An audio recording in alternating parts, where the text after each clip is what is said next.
privileged I felt as a student to be walking up that drive, talking about Milton one day or Wordsworth the next. You felt the peace of the place where I knew people were looking out for me. I wanted to be a journalist. I wanted to go to New York. I wanted to live in Greenwich Village. I wanted to meet Dylan Thomas. Obviously, someone else had another plan. I could not agree more. The Catholic mission is intertwined with the liberal arts sense of identity of Seton Hill. I see the two inextricably connected to the benefit of every student at Seton Hill University. It's over and over a comment that you hear. Our alums, our graduates, are visionary women. She's pragmatic and she's thinking ahead. I would say that describes the graduate of Seton Hill. Now I'm happy to be able to say he and she are pragmatic and they're thinking ahead. When I say this way up, that's a promise that we're making. How do you turn that into a reality for the student who's coming to Seton Hill? After I became president, my predecessor left me two things: a keychain with a little pocket on it. And the second thing she left was a file. It was entitled, How to Close a College. Maybe others might have thought that that's where we were headed, but I didn't spend much time thinking that we were going to close this place. I've always said the sisters were the first feminists that I ever knew. They ran the tea room on campus. They ran the business office. They ran every facet of the place. I look back on it and I now realize they had a lot of adversity, but they never let anyone else around them see that.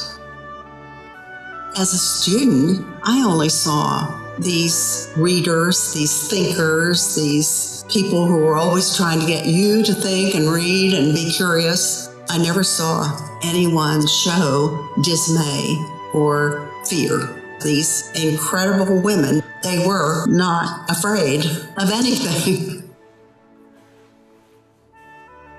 Well, I think Seton Hill's strength today is in its faculty, and I'm proud to be a colleague of the faculty of this institution. I hear the buzz. I hear the excitement of learning going on. You can't work in a better place all up and down this hallway. You can sense you're in a place where minds are at work. It's electric. You walk down that hall and you can feel the intellectual energy. It's especially prevalent here at Seton Hill. I am perhaps most deeply satisfied with the last decade of development at Seton Hill when we responded to the mayor's invitation to look at property in the city as a possible site for programs. It was as though somebody took the stopper out of a bottle. Every program on this campus started thinking differently about what it could do, where it could go, what its limitations were. The geographic expansion became a metaphor for thought expansion, for creativity, for imagination. And as we developed curriculum and new programs, we started with this question: what does the region need? Is there something we're doing now that the region needs we could do better? Is there something, if we work together with local officials and other community entities, we could create anew and serve both the college and the town well? The economic energy that you feel when you're in the town is intense. And I think Seton Hill is responsible for that. Just in case you have a great picture of my family, I should say that A sustaining role in everything I've been doing has been played by my family. They are cheerleaders.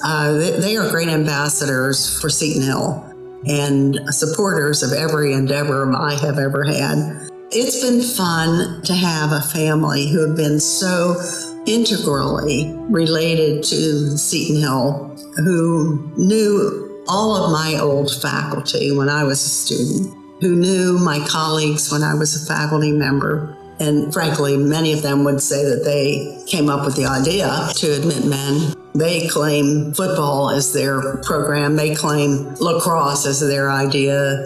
If you name it, they'll say, "Oh, don't you remember the night I told you should do that?" Thank you, family, and thank you, Art. This way up, it's a guiding North Star of an aspirational statement. It's got so much potential in application. It's visual when you think about the actual geographic location of the campus. We're going up that hill, and there's something magnificent at the top.